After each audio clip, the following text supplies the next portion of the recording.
Aziari, essayiste qui publie L'Islam contre la modernité aux éditions La Cité. Merci infiniment d'être notre invité ce soir. Votre livre qui pose une question frontalement évitée. L'islam est-il compatible avec la modernité politique, juridique et culturelle occidentale? Alors on a beaucoup déjà entendu parler, pour ceux qui s'intéressent un petit peu aux médias, à quelques extraits de vos interviews et où vous rappelez, vous expliquez que l'islam, notamment dans votre livre, n'a jamais clairement condamné l'esclavage, ce qui pose problème avec l'idée moderne d'égalité entre les êtres humains. Beaucoup de questions à vous poser ce soir. Merci infiniment d'être notre invité. Merci à vous pour l'invitation. Vraiment, on est très heureux de vous accueillir. Gabrielle Cluzel est votre intervieweuse ce soir. Oui, alors déjà je vous félicite pour votre livre qui est serein, étayé, il n'y a pas d'imprécation, d'anathème, c'est vraiment juste des faits. Je note que vous avez préféré le mot islam au mot islamisme. Or en France il est d'usage de faire un distinguo entre l'islam et l'islamisme, et dès lors qu'on va tenir des propos pas forcément flatteurs, de parler d'islamisme. Donc vous avez choisi de ne pas sacrifier à l'usage. Oui, moi je ne fais pas cette distinction parce que je m'intéresse à l'histoire des termes. C'est-à-dire que lorsqu'on s'intéresse à l'histoire, on se rend compte que du XVIIIe à la seconde moitié du XXe siècle, les termes islam et islamisme étaient utilisés de manière complètement interchangeable, à la fois pour désigner la religion musulmane et ses implications juridiques et politiques. Quand Ernest Renan intitule sa célèbre conférence L'islamisme et la science, il parle de l'islamisme comme nous parlerions du bouddhisme, de l'hindouisme, entre autres ismes. Ce n'est que dans les années 70-80 qu'on a commencé à bricoler cet artifice sémantique qui voudrait que l'islam serait d'un côté une foi privée tout à fait libérale et honorable, tandis que l'islamisme seul serait un projet théocratique. Cette distinction n'avait aucun fondement historique, elle allait à l'encontre de 1200 ans d'histoire et de jurisprudence musulmane, mais on a commencé à prendre ces précautions langagières parce que l'Europe, au moment où l'Europe accueillait d'importantes populations d'origine et de culture musulmane, parfois pour de bonnes raisons, ne pas stigmatiser, parfois aussi pour de mauvaises, se rassurer excessivement quant à la nature même de l'islam et ne pas comprendre pourquoi cette religion produisait une quantité disproportionnée de régimes autoritaires à travers le monde. Alors, à la base de tout livre, il y a une impulsion. Pourquoi vous avez fait ce livre? C'est votre histoire personnelle ou toute autre chose? Alors, je suis naturellement influencé par mon parcours personnel. Moi, j'ai, disons, une double casquette. Je viens à la fois de la tradition politique libérale. Et donc, en tant que libéral, je suis bien obligé de constater que les sociétés musulmanes sont assez dysfonctionnelles au regard des standards qui sont les miens. Et il est vrai aussi que, bon, je suis originaire, enfin mes parents sont originaires des Comores, je suis né en France. Et lorsqu'on descend de l'immigration post-coloniale de manière générale, je pense qu'on est nécessairement amené à s'interroger sur les dysfonctionnements des sociétés qui ont conduit vos ancêtres à l'exil, et en l'occurrence à s'installer à plus de 8000 km du lieu de leur naissance. Alors je ne dis pas, si je rappelle ces origines, ce n'est pas pour faire un argument d'autorité. Les origines ne disent absolument rien de la qualité d'un propos. D'ailleurs, c'est nous qui vous interrogeons là-dessus. Non, c'est moi qui me suis permis de poser la question. C'est pour essayer, en effet, de comprendre, en tout cas pour montrer que cette trajectoire a eu nécessairement une incidence sur, en tout cas, les réflexions qui sont les miennes aujourd'hui. Alors, vous êtes assez sévère avec l'islam, mais finalement beaucoup moins que certains auteurs d'autrefois que vous citez. Montesquieu, Diderot, Condorcet, Chateaubriand, plus près de nous Renan, ou même encore plus près de nous Malraux. Et alors eux, ils n'étaient pas non plus très amènes avec le christianisme, mais si on peut toujours être assez dur avec le christianisme, c'est une autre limonade s'agissant de l'islam. Comment vous expliquez ce changement? Pourquoi avons-nous été verrouillés? Est-ce que c'est la peur, l'idéologie, un paternalisme postcolonial? Je sais pas. Un peu de tout ça. C'est vrai que je souligne ce paradoxe, c'est que la France, qui se réclame des Lumières, a une tradition anti-cléricale assez enracinée, qui était à l'époque dirigée contre la religion du pays qui était le catholicisme. Et le paradoxe, c'est que les Français ont été beaucoup plus intransigeants à l'égard de leur propre religion historique qu'ils ne le sont aujourd'hui à l'égard d'une religion qui est beaucoup plus dangereuse de mon point de vue. Il faut quand même se rappeler que les institutions républicaines telles que les Français les affectionnent aujourd'hui sont le fruit de luttes qui ont été quand même d'une violence assez forte. En 1880-1902, on a expulsé des dizaines de milliers de religieuses et de religieux au terme de l'expulsion des congrégations. On est allé jusqu'à ficher des militaires qui assistaient à la messe. On a destitué des centaines de magistrats qui entravaient l'application des décrets anti-cléricaux. De ce point de vue-là, c'est vrai qu'on est beaucoup moins exigeant envers l'islam, alors même que le monde musulman affiche aujourd'hui des niveaux d'autoritarisme qui sont bien plus élevés que le monde chrétien. Alors, on connaît tous, c'est un point central de votre bouquin, la phrase d'Horace, vous savez, s'agissant de la conquête de la Grèce par Rome, là, la Grèce conquise son farouche vainqueur, comme les Latins ont beaucoup apporté aussi aux Gaulois. Il y a une forme d'acculturation, et vous constatez qu'à chaque fois que l'islam est arrivé quelque part, il a fait table rase, il n'a rien préservé des civilisations qui le précédaient. Alors, je vais mettre les pieds dans le plat, n'est-ce pas, déjà ce qui est un peu en train de se passer dans certains quartiers chez nous. C'est vrai qu'il y a un paradoxe, c'est que l'islam et le monde occidental ont de nombreuses racines communes de fait. C'est-à-dire qu'on a tendance à l'oublier, l'islam est né dans le monde judéo-chrétien, et s'il y a autant de références bibliques et néo-testamentaires dans le Coran, c'est précisément parce que l'islam est né dans ce milieu-là, notamment. Et ce qui est assez intéressant à remarquer, c'est que l'islam va s'approprier une bonne partie des pays qui étaient jadis acquis au christianisme, qui va dérober à l'Empire romain d'Orient, l'Empire byzantin, la Syrie et l'Égypte byzantine. Et les musulmans vont donc côtoyer tout le patrimoine immatériel et philosophique qui a façonné la civilisation occidentale. Et on observe historiquement que les musulmans ont entretenu un rapport à l'altérité qui est extrêmement fermé. Je rappelle par exemple qu'il y a eu une asymétrie assez remarquable entre l'Occident et l'islam quant à la curiosité à l'égard des civilisations étrangères. Là, on recense par exemple des lettrés européens dès le Moyen-Âge qui vont apprendre l'arabe alors certes à des fins polémiques, mais aussi à des fins de curiosité personnelle. On ne recense pas pareille initiative dans le monde musulman jusqu'au XVIIIe siècle où on va bouder les langues occidentales alors même que celles-ci étaient solidement implantées dans les régions passées sous la domination musulmane. Et donc c'est ce sectarisme culturel que l'on retrouve malheureusement aujourd'hui que j'interroge. Alors pourtant on parle beaucoup d'un islam des Lumières, d'un âge d'or aussi, comme en Andalousie. D'après Jean-Luc Mélenchon, c'est même Saladin qui aurait fait les cathédrales. Ouais. C'est une fake news selon vous, alors pourquoi l'Occident le laisse prospérer? Alors l'islam des Lumières est en effet un serpent de mer qu'on cultive depuis maintenant depuis 2 siècles. Alors il faut quand même rappeler qu'il y a en terre d'islam de courageux réformateurs qui se battent aussi pour adapter leur religion aux exigences des sociétés libérales. Moi, pour ma part, je pense que l'efficacité politique de cette démarche est quand même assez incertaine. Pour une raison très simple, c'est que les textes fondateurs de l'islam étant ceux qu'ils sont, compte tenu du statut qu'ils revendiquent, la volonté de libéraliser l'islam de l'intérieur, pour moi, s'apparente à un effort comparable à ces alchimistes qui voulaient transformer le plomb en or. Et donc, je pense qu'il serait intellectuellement beaucoup plus rigoureux de récuser la religion musulmane en tant que telle, en se souvenant de ces mots d'Ernest Renan: affranchir les musulmans de leur religion est le meilleur service qu'on puisse leur rendre. Alors peut-être dernier point qui a été évoqué par, pour me concernant, qui a été évoqué par Christine. Ça me passionne ce sujet. Voilà, sur l'esclavage, c'est passionnant. L'esclavage, et vous l'avez noté, et c'est vrai. Il y a un historien écrivain sénégalais qui s'appelle Tidiane Ndiaye, auteur du génocide voilé, qui est mort il y a quelques mois et finalement on vient de l'apprendre. Ouais. Moi je l'ai appris par un post sur X de Rokhaya Diallo.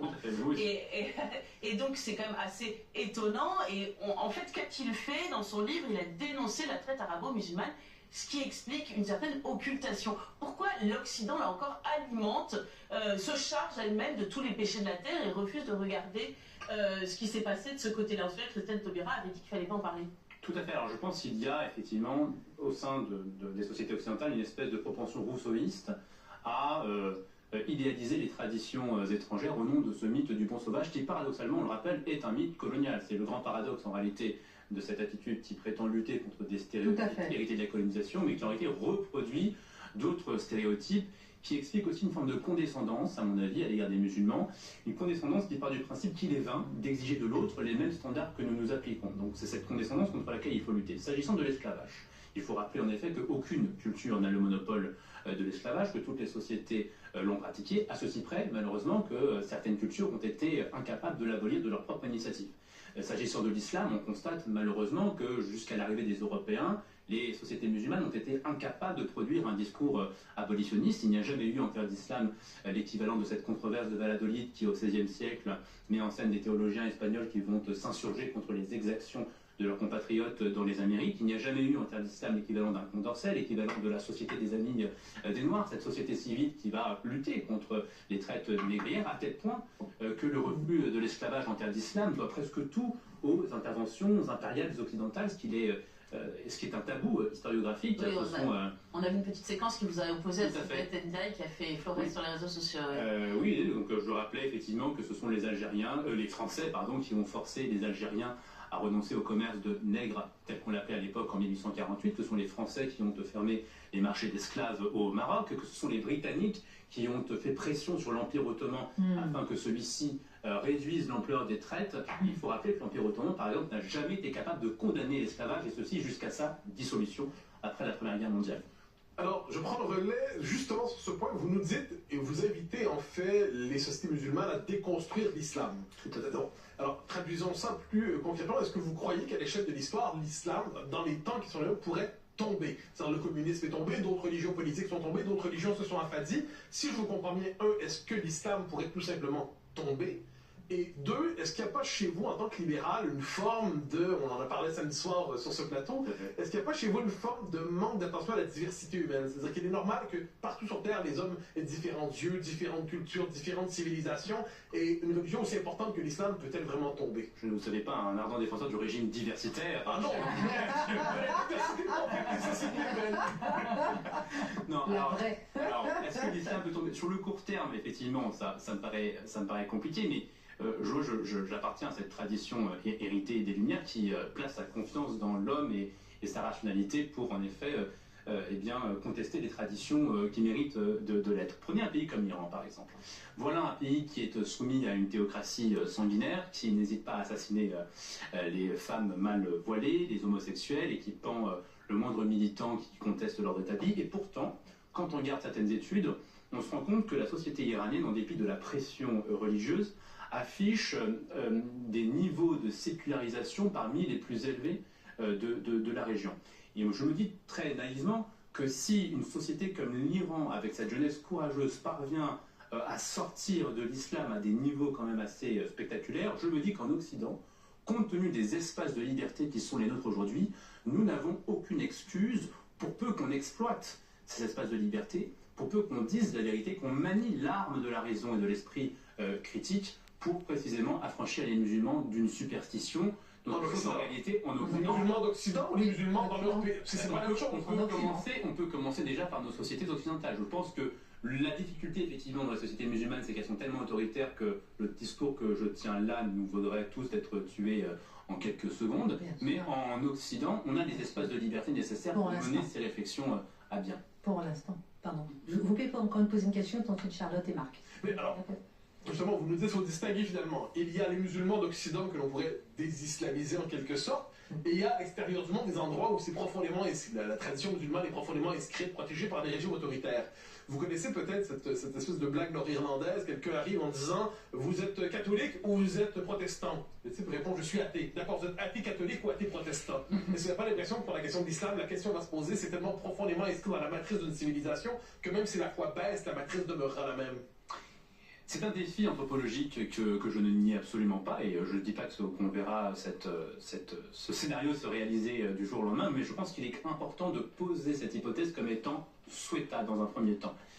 Rappelez tout simplement que l'Orient n'a pas toujours été musulman. Il n'y a aucune raison de considérer que l'islam serait la quintessence de l'identité arabe, turque, persane. Les Arabes n'ont pas toujours été musulmans, ils ont été païens, ils ont été juifs, ils ont été zoroastriens, ils ont été chrétiens.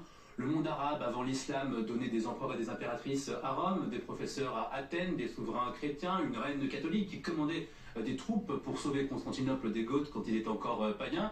Le monde berbère, jadis, donnait la littérature latine, des romanciers talentueux, des papes même à la chrétienté. L'Afghanistan, avant l'islam, des siècles avant l'islam, produisait de magnifiques sculptures gréco-bouddhistes. Et moi, mon rêve le plus cher serait en effet que les musulmans s'adonnent à cette uchronie salvatrice et se demandent à quoi ressemblerait aujourd'hui leur monde si Mahomet n'avait jamais quitté sa grotte. Et je pense qu'ils seront sauvés le jour où ils se poseront cette question-là. Et vous prenez un peu à rebours, en fait. C'est-à-dire qu'en France, depuis des années, certaines personnes demandent finalement aux musulmans français de se départir de la partie civilisationnelle de l'islam pour préserver leur foi. J'ai l'impression qu'en révolutionnaire cohérent, vous attaquez à l'inverse, en fait. Et vous demandez, en révolutionnaire français cohérent, vous demandez finalement aux musulmans aujourd'hui de se séparer de leur foi. Mais vous y croyez vraiment? Écoutez, moi je suis un apostat, j'ai été éduqué dans la religion musulmane et je suis là devant vous parce que je fais partie de ces gens qui ont essayé de tirer les bonnes conclusions d'un constat très simple, c'est que c'est dans les sociétés non musulmanes que les musulmans jouissent des libertés les plus étendues. C'est dans les sociétés non musulmanes que la condition des musulmans est la moins désagréable. Donc moi je pense que nous devons inviter les musulmans à méditer ce paradoxe afin qu'ils en tirent les bonnes leçons et de parier sur l'esprit critique des musulmans, cesser de les considérer comme des enfants attardés qui seraient incapables d'entendre une vérité très simple, comme s'ils étaient des enfants à qui on faisait miroiter l'existence du Père Noël. Donc je suis conscient que le phénomène de l'apostasie est aujourd'hui un phénomène marginal, mais je pense qu'il est marginal parce que nous avons entretenu un tabou sur sa désirabilité et sa possibilité. Si on industrialise un discours beaucoup plus critique envers l'islam, je ne vois pas pourquoi ce discours ne pourrait pas se diffuser, y compris parmi les diasporas musulmanes, en tout cas de culture musulmane. Et du coup, si je vous écoute bien, c'est pas tellement la modernité que vous voulez sauver, c'est l'erreur que vous pourchassez là. Comment ça? C'est-à-dire vous expliquez finalement que l'islam est faux. Oui. Que vous voulez en libérer les musulmans. Il est à la fois faux et despotique, c'est-à-dire que ce sont des... C'est une fable qui est fondée sur un tissu de mensonges. Le Coran, on le sait, n'a rien d'un texte divin, c'est un texte de l'Antiquité tardive qui recycle des traditions juives, chrétiennes, zoroastriennes. On sait que les 5 prières par jour, ça vient du zoroastrisme.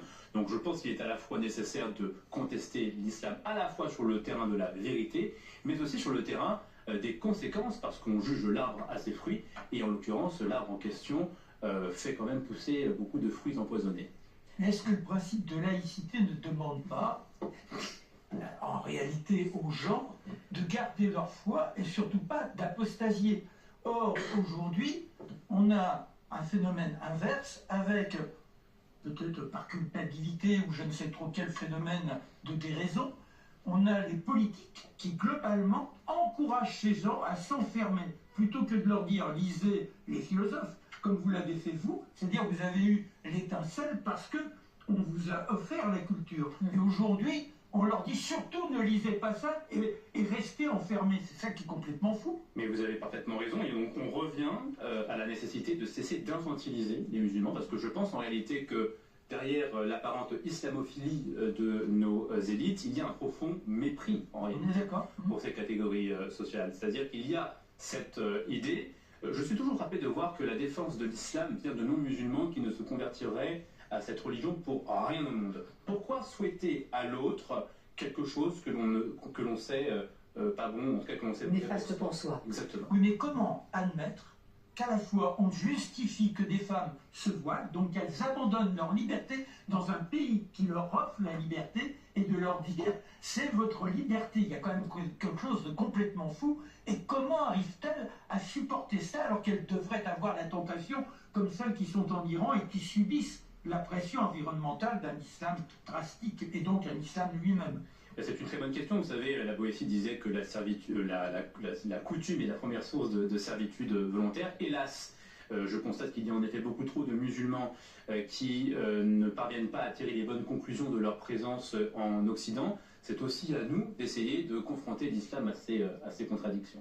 Fergan Aziari, essayiste, l'islam contre la modernité. Vous êtes aussi chroniqueur au Figaro, aussi sur France TV, Figaro Magazine, aussi sur France TV. Je vous donne le mot de la fin de l'émission dans un instant. On marque une pause avec le JT, avec Michael Dos Santos, avec l'affaire Epstein, avec le coup. Vous avez été notre invité. Vous publiez cet excellent livre qui bouleverse, qui interroge, qui interpelle l'islam contre la modernité. J'aime bien lorsque vous dites qu'il ne faut pas infantiliser les musulmans. J'aime bien lorsque vous parlez de cette condescendance envers les musulmans. Ça me parle vraiment à beaucoup. Je vous donne le mot de la fin.